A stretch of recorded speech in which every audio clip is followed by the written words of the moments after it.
Bismillahirrahmanirrahim.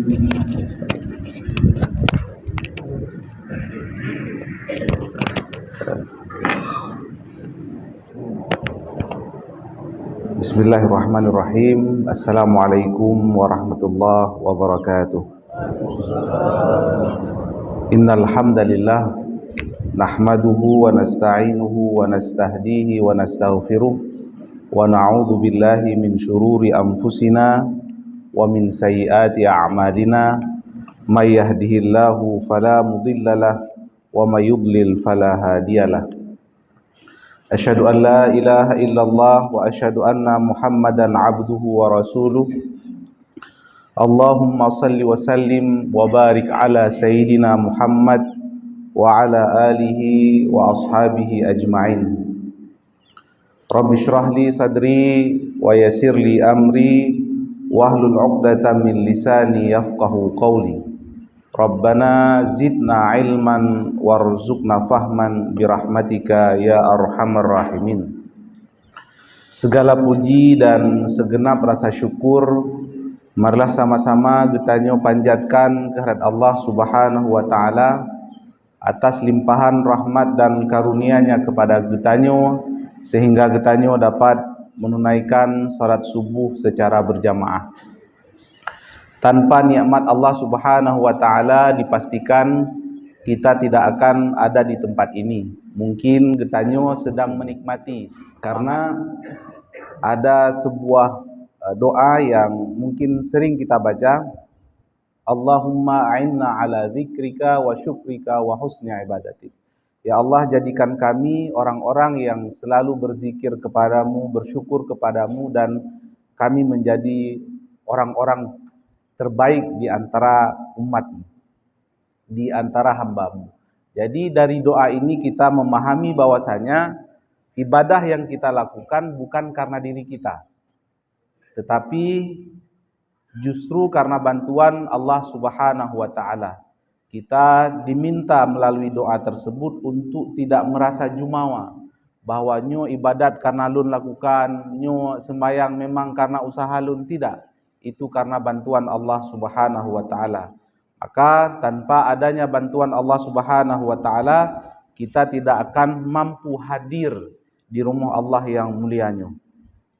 Selawat dan salam sama-sama kita hadiahkan kepada baginda Rasulullah sallallahu alaihi wasallam yang telah membawa umat manusia dari sistem jahiliyah kepada peradaban yang Islamiah. Rasulullah sallallahu alaihi wasallam di banyak kesempatan beliau mencintai kita, bahkan merindukan kita. Ketika kita belum ada pun, ketika tanyo golomna sekitar 14 abad yang lalu, Rasulullah sudah menyampaikan kerinduan kepada diri kita. Dalam sebuah hadis disebutkan, ishtaqtu li ikhwani, saya rindu kepada saudara-saudaraku. Kemudian para sahabat bertanya, alasna ikhwanukum ya Rasulullah, bukankah kami ini saudaramu ya Rasulullah? La antum ashabi, kalian itu adalah sahabatku. Sedangkan saudara-saudaraku adalah orang-orang yang beriman kepadaku namun tidak pernah berjumpa denganku. Bila kita melihat kata rindu, biasanya diucapkan untuk orang yang sedang tidak berada di samping. Dipegah rindunya, mesinnya ke urang yang hana sajan. Rindu ke anak yang tengah kuliah di Jakarta, rindu anak yang tengah jabat, dan seterusnya. Namun bagaimana sahabat bertanya, nyupat kamu na di samping, upa rindu na wahai Rasulullah, kebegah kan ke urun dron lah sahabat lun, yang lun rindukan adalah jino saudara-saudara lun, yang lun hana merumpuk dengan urunyan, tapi urunyan dimeiman ke lun. Kita beriman kepada Rasulullah sallallahu alaihi wasallam dan kita tidak pernah berjumpa dengannya, maka Rasulullah sudah mendeklarasikan kerinduan kepada diri kita. Pertanyaannya adalah seberapa besar kerinduan kita kepada baginda Rasulullah sallallahu alaihi wasallam. Kaum muslimin muslimat yang dirahmati oleh Allah Subhanahu wa taala, bahkan di dalam ayat yang lain bagaimana Allah Subhanahu wa taala baginda Rasulullah sallallahu alaihi wasallam kepada kitanya. Dalam Al-Qur'an disebutkan yauma yafirrul mar'u min akhi wa ummihi wa abi wa sahibatihi wa bani likulli imri'in minhum yauma idzin sya'nu yughni. Pada hari itu, yaitu pada hari kiamat, saudara akan lari dari saudaranya. Urang si akan geplung dari anak ke. Ayah akan geplung dari sinyak ke. Mak menanci juga akan lari daripada anaknya. Bukan karena tidak kenal, justru karena kenal. Bahkan ada di liang lahat yang sama. Tapi ada hal besar yang sedang difikirkan. Bagaimana nasib kita nanti? Jadi karena memikirkan nasib, maka semua akan lari. Kiban nasib lun, kiban nasib lun. Bahkan para nabi pun lari. Hari ini dibilang nafsi-nafsi. Uronyo menyekun urang Inggris, I don't care. Saya enggak ada urusan hari ini. Kiban urusan lun yo singa. Maka satu-satunya yang memikirkan umatnya adalah Rasulullah sallallahu alaihi wasallam. Bahkan ketika anak gobnyan Fatimah Az-Zahra bertanya, "Wahai ayahku, dipat menyelun kena merempak dengan roh sehingga di hari akhirat." Kepegah li Nabi, "Pergilah ke Telaga Kausar. Saya sedang memberikan minum kepada umat-umatku." Sallallahu alaihi wasallam. Nyan dua buah kisah bagaimana kecintaan dan kerinduan Rasulullah sallallahu alaihi wasallam terhadap diri kita. Menyekuri nang si lebih lom. Bahkan ketika Rasulullah hendak wafat pun, ini sebenarnya saya tidak mau ceritakan tadi. Tapi karena ada jamaah perempuan, ya saya harus menyampaikan.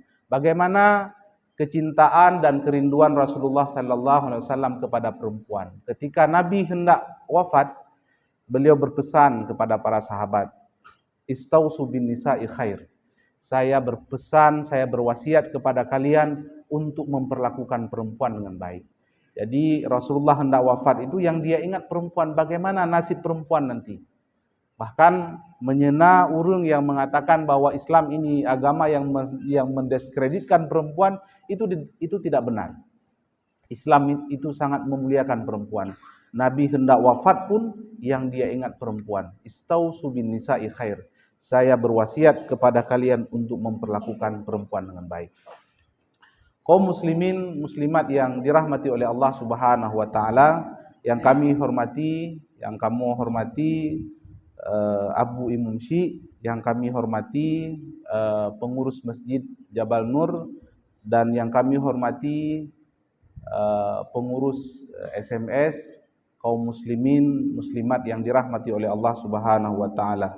Jujur sebenarnya ketika Abu Ali WhatsApp saya meminta menanyakan saya untuk menyampaikan tausiah di subuh ini, saya sempat terfikir. Karena urang Arab pernah mengatakan faqidu syai' la yu'ti. Urang yang hananya tidak mampu dia memberi.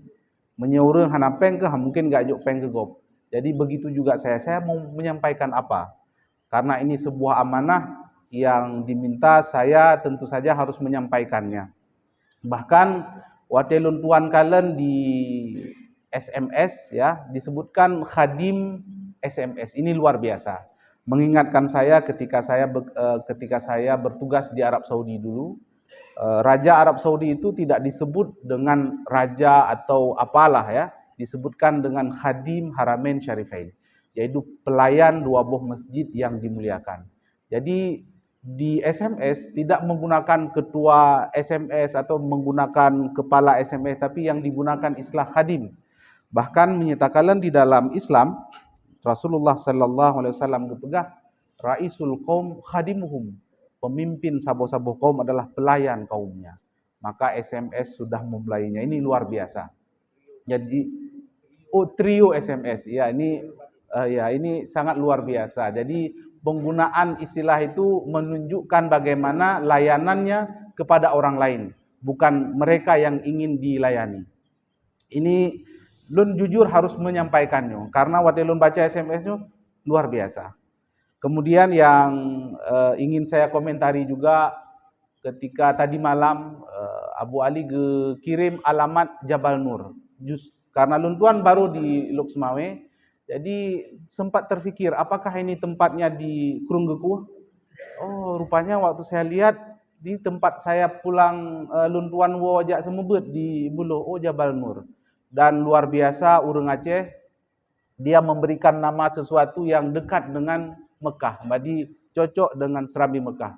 Karena di Jabal Nur tersebut di mana Rasulullah sallallahu alaihi wasallam menerima pesan Iqra, ya, yaitu ada gua Hira, maka ini urang Aceh gebuhnan mirip-mirip dengan tempat di mana Islam dimulai.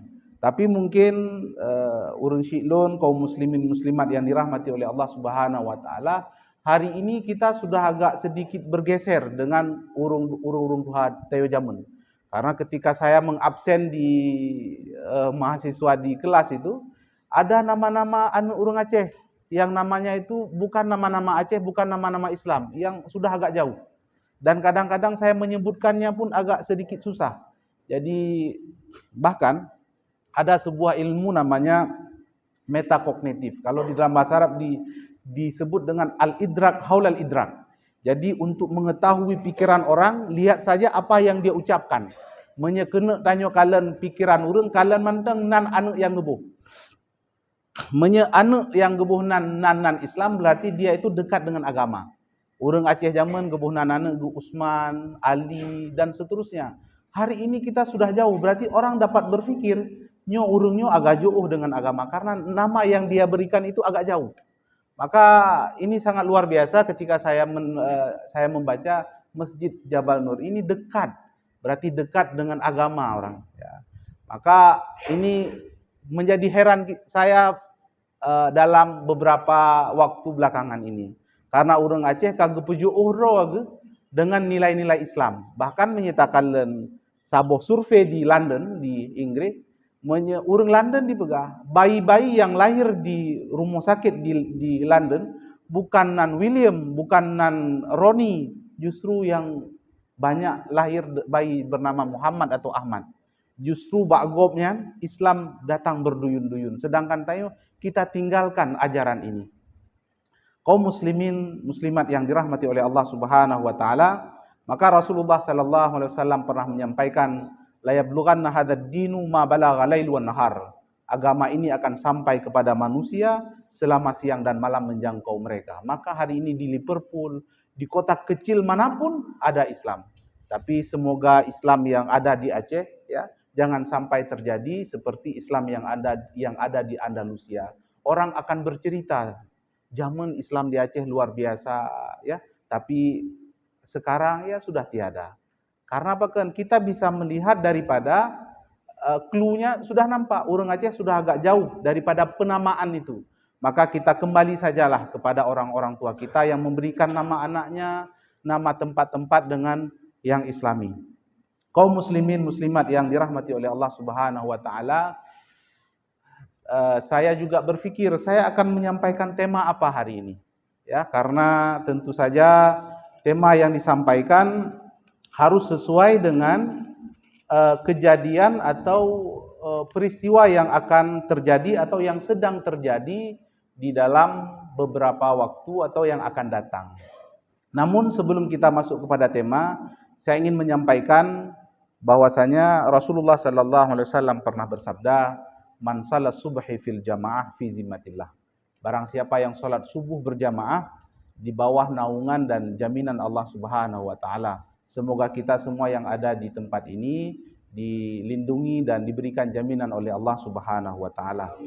Karena hari ini manusia sanggup membeli premi asuransi dengan begitu mahal hanya ingin mendapatkan jaminan.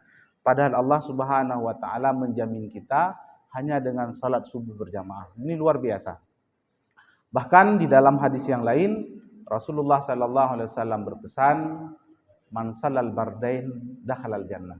Barang siapa yang salat dua dingin, para ulama menyebutkan sembahyang dua dingin itu sembahyang subuh dan asar masuk surga. Hanya dengan sembahyang nyan menteng Allah Subhanahu wa taala pemudahkan tanya tambang surga Allah Subhanahu wa taala.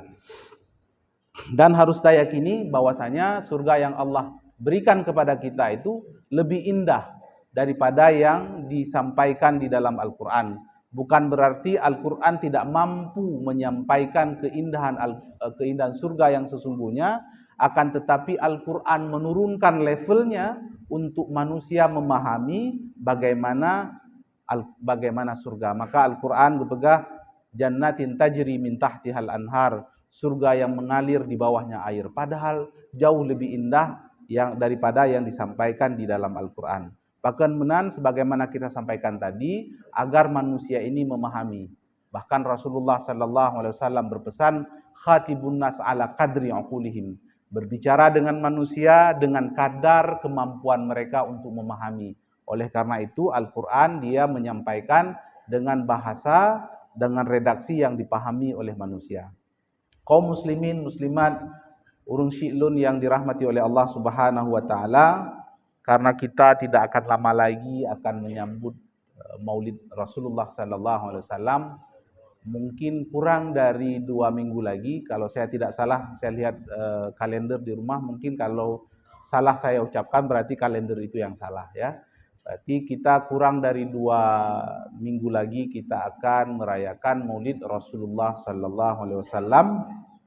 Dan yang kita sampaikan hari ini juga bagaimana kita memperingati, kita merayakan, kita ikut berbahagia dengan kelahiran Rasulullah sallallahu alaihi wasallam. Jangan sampai Abu Lahab lebih baik daripada kita, karena Abu Lahab juga ikut bahagia ketika baginda Rasulullah sallallahu alaihi wasallam dilahirkan, karena yang lahir adalah keponakannya, anak kumun yang lahir. Maka menjadi anak di antara kita yang kurang senang dengan kelahiran Nabi, berarti mungkin kita kurang baiklah dibandingkan dengan sosok yang kita sebutkan tadi. Maka orang Aceh menyita pegah melet itu memang luar biasa. Ya, di mana-mana merayakan Maulid Rasulullah sallallahu alaihi wasallam dengan gegap gempita, bahkan menyatakan belen Aceh pun ada yang melet, ada yang ado melet. Bahkan baru-baru ini tadi ngena cuco melet. Ini luar biasa orang Aceh merayakan Maulid Rasulullah sallallahu alaihi wasallam. Di Malaysia mereka menyebutkan dengan Maulidur Rasul, di mana tempat-tempat baik itu institusi negara maupun swasta, pekena Cina di dalamnya atau tidak ada, mereka juga merayakan Maulidur Rasul. Mereka ikut bergembira dengan datangnya baginda Rasulullah sallallahu alaihi wasallam. Dan di antara hal yang harus diisi ya, yang harus kita lakukan ketika perayaan Rasulullah sallallahu alaihi wasallam adalah dengan memperbanyak bersalawat kepada Rasulullah sallallahu alaihi wasallam. Karena Nabi pernah bersabda, akfiru. Nabi minta kita untuk memperbanyak bersalawat kepadanya. Bukan Nabi butuh, bukan Nabi perlu terhadap salawat katanya, tapi kita yang perlu syafaatnya nanti di hari akhirat. Hari ini ya, kita kalau masuk sekolah kemana tatamang sikulaan atau tatamang kerjaan, perlu ada syafaat, perlu ada campur tangan. Karena saya mendengar di negeri ini, di samping garis tangan itu, perlu juga tanda tangan dan campur tangan. Karena tanpa itu tidak akan jadi katanya. Di akhirat nanti tanpa ada syafaat Rasulullah sallallahu alaihi wasallam, mungkin akan susah bagi kita untuk menempuh sirat. Ya, susah bagi kitanya untuk masuk ke dalam surga Allah Subhanahu wa taala.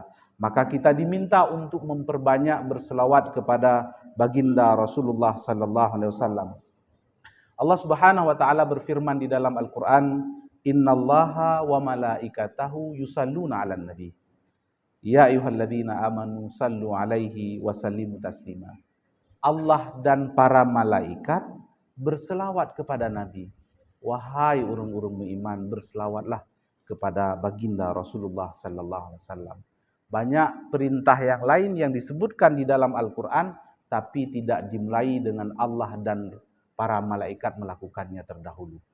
Allah Subhanahu wa taala mensyariatkan kepada kita berpuasa, ya ayyuhalladzina amanu kutiba alaikumusiyam, tanpa disebutkan bahwa Allah dulu yang melaksanakan, tidak.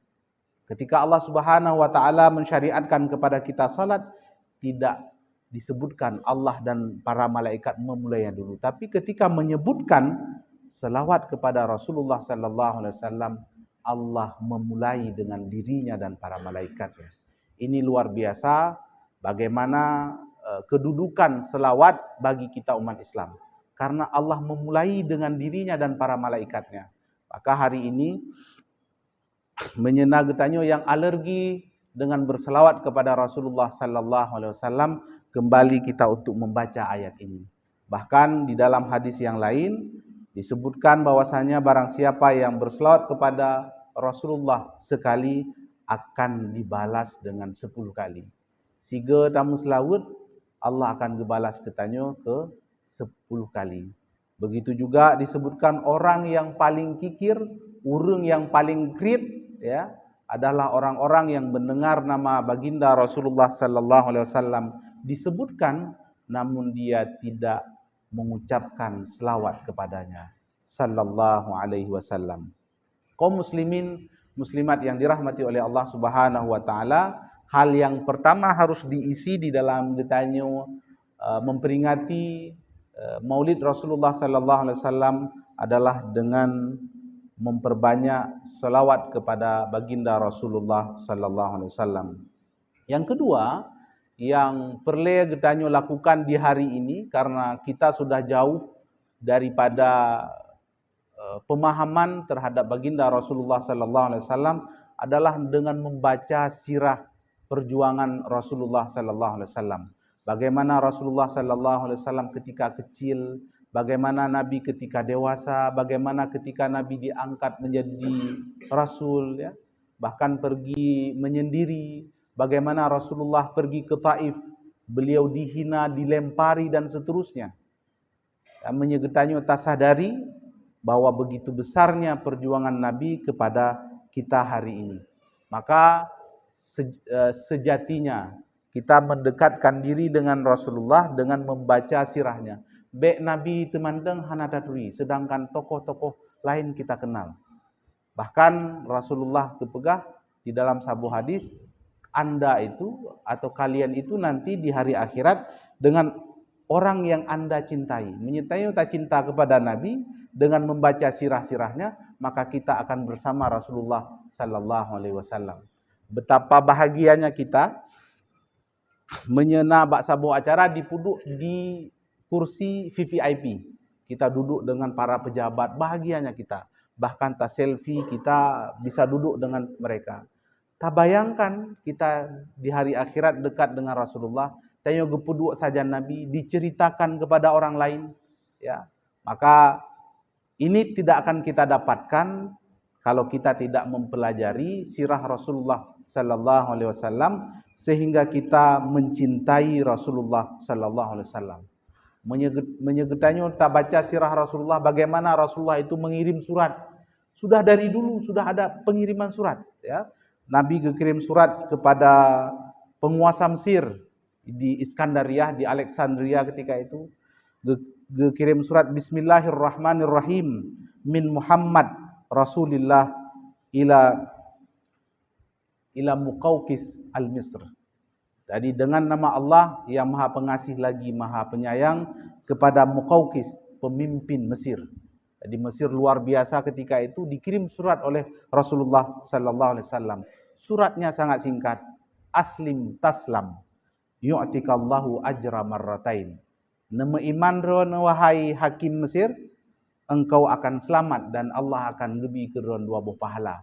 Pahala karena Anda beriman dan pahala mengajak orang lain nanti akan beriman karena Anda pemimpin. Jadi Rasulullah mengirim surat kepada pemimpin Mesir. Begitu juga Rasulullah mengirim surat kepada Azimir Rum, ya, kepada pemimpin Romawi ketika itu, dan juga mengirim surat kepada yang Nadi Persia. Ini surat-surat Rasulullah sallallahu alaihi wasallam dapat kita pelajari, otentik adanya, bukan ilustrasi diceritakan orang, tidak, ada sampai sekarang masih ada, bahkan distempel dengan Muhammad Rasulullah sallallahu alaihi wasallam. Dengan cara membaca sirah Rasulullah tentu saja akan mendekatkan kita kepada kehidupan yang sebenarnya harus kita ikuti, karena beliau adalah qudwah kita, karena Rasulullah sallallahu alaihi wasallam adalah suri tauladan kita. Hana lain contoh yang bisa kita ikuti kecuali Rasulullah sallallahu alaihi wasallam. Bagaimana Nabi sikapnya sangat luar biasa, tidak hana marah, tidak bengeh, dan ini harus kita hidupkan kembali untuk mempelajari sirah Rasulullah sallallahu alaihi wasallam di dalam kehidupan kita. Yang ketiga mungkin yang harus kita lakukan ketika merayakan Maulid adalah dengan mengikuti sunnah Rasulullah sallallahu alaihi wasallam. Memang kalau cerita sunnah mungkin ibu-ibu agak sedikit agak sedikit karena sering dipahami sebagai poligami. Tapi sunnah Rasulullah is not about poligami saja, bukan hanya cerita poligami. Ada sunnah-sunnah lain, bagaimana Rasulullah dengan istrinya, bagaimana dengan anaknya. Menyitakan bagaimana Rasulullah dengan anaknya Fatimah Az-Zahra, luar biasa. Fatimah Az-Zahra, anak daripada Rasulullah sallallahu alaihi wasallam, sampaikan, ketika ayahku datang ke rumahku, aku membukakan pintu untuknya, menciumnya dan mengambilnya untuk duduk di tempat dudukku. Begitu juga aku ketika pergi ke rumahnya, dibuka pintu, dicium, dibawa untuk duduk di tempatnya. Begitu dekat Rasulullah dengan anaknya. Hari ini, uronyo, getanyo nah lagi yang dengan anak. Apakah kita hari ini menyanak tu dijak pintu menyeret pintu ke getanyo tak tebeng rat pintu likut? Ini harus menjadi perhatian kita. Jadi Rasulullah itu dekat dengan anaknya. Bahkan ketika hendak wafat pun, beliau mengatakan kepada Fatimah, "Bek kli ini, hana pekli. Lun hana sakit li setelah ini. Saya setelah ini enggak akan sakit lagi. Bahkan Anda orang pertama yang tahu saya akan pergi. Dan Anda adalah orang pertama di antara keluargaku yang akan mengikuti diriku." Luar biasa Rasulullah dengan anaknya, dengan anak perempuannya. Bahkan nyatakan bagaimana Ali bin Abi Thalib yang ingin melamar anak Rasulullah, geja Ali na urung pegah ba Ali bahwasanya Fatimah mau dipinang. Don hana pinang Ali, yang betul. Tapi lun hana sapena gejak ba Rasulullah. Ketika sampai di rumah Rasulullah, Ali terdiam 1000 bahasa. Hana gedi pegah tapi. Padahal Ali dekat dengan Nabi. Yang menggantikan posisi Nabi ketika hijrah di tempat tidurnya adalah Ali. Namun Ali tidak sanggup. Hana gedi pegah tapi. Tapi Nabi punya firasat. Gedaya. Pekena niat lamar Fatimah. Iya. Penaron. Hana tak penar. Man kena baje buso yang lunjuk zaman. Iya masih ada. Ambillah. Jadikan itu sebagai mahar kepada Fatimah. Luar biasa. Tidak ada jarak, tidak ada gap antara seorang ayah dengan anak mertuanya. Tidak ada. Ini dekat sekali. Sangat dekat. Menyegetanyo leweknya senapa umah bet tajak bak kidenya. Abu Tiga minan. Kita hari ini jauh dengan anak menantu kita. Kita jauh dengan anak-anak kita. Kemudian jika kita lihat bagaimana Rasulullah dengan para istrinya, luar biasa juga dekatnya. Bahkan Rasulullah pernah pulang ke rumah tidak ada apa-apa. Hana pernah di rumah banyak. Kemudian Nabi bertanya Mbak Aisyah, pernah sesuatu yang bisa dimakan? Enggak ada. Nabi kepegah, udah enggak apa-apa, saya hari ini berpuasa. Enggak ada marah, enggak hana sampai kayak tipak kanan, ya. Ini luar biasa akhlak Rasulullah sallallahu alaihi wasallam yang bisa kita ikuti. Begitu juga Rasulullah dengan para sahabatnya. Luar biasa. Kita buka sajalah kitab Arba'in Nawawi di hadis ke-40 itu kalau saya tidak salah. Ketika Rasulullah gepegah ba Ibnu Umar, an Abdullah bin Umar, akhadha bimangkibi, Rasul gemat ba bahulun. Jadi Nabi dekat. Hana jauh dengan para sahabat. Padahal itu anak kecil, gemat ba bahu, dekat sekali. Jadi luar biasa Rasulullah sallallahu alaihi wasallam dengan para sahabatnya. Begitu juga dengan Anas bin Malik. Ya. Ketika Anas bin Malik ini pelayan Rasulullah sallallahu alaihi wasallam lebih daripada 10 tahun. Enggak pernah dimarahin. Hantom pernah gedet anak buah Rasulullah. Jadi dekat. Bahkan ketika giublo sesuatu, Anas bin Malik ini masih kecil, kemudian dicari oleh Nabi rupanya tengah gemain karena ubit dan mandang.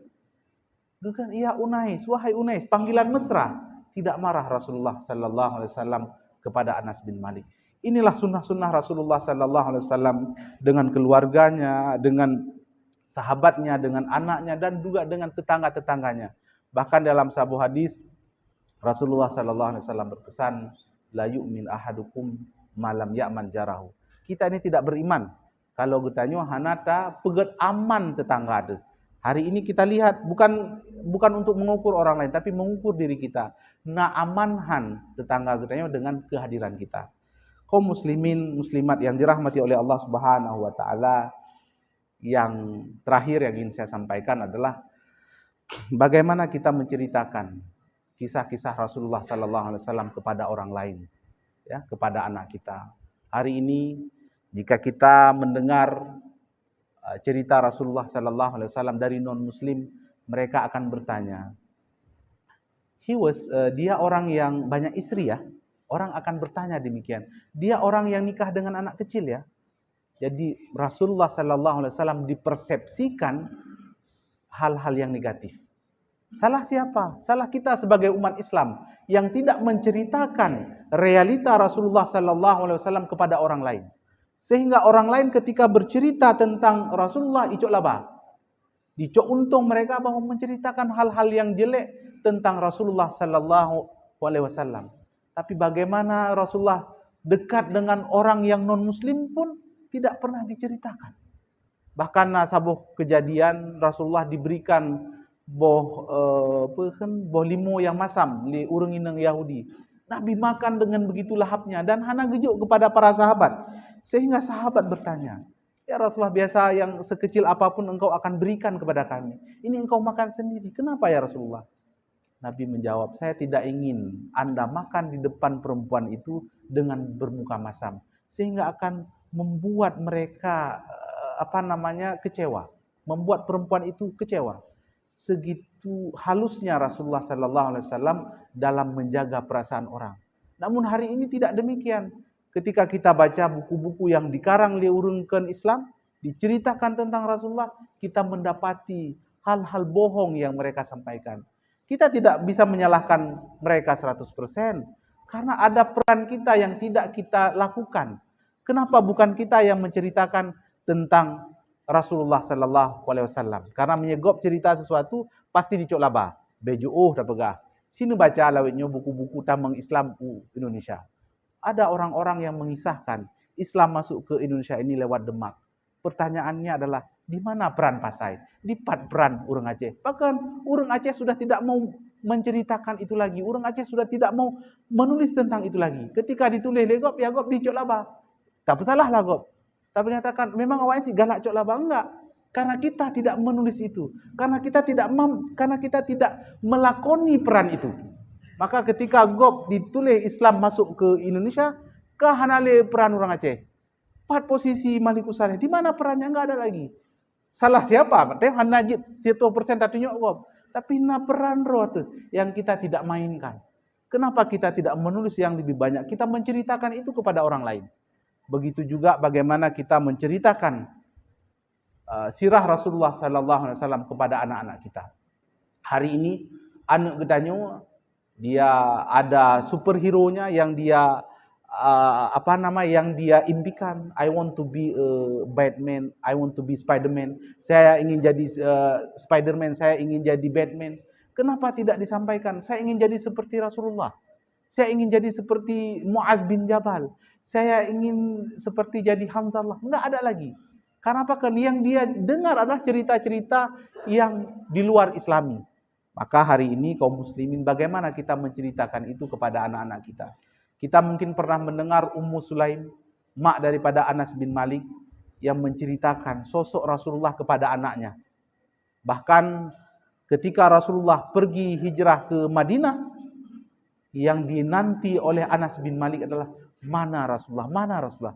Karena beliau mendengar cerita itu daripada maknya.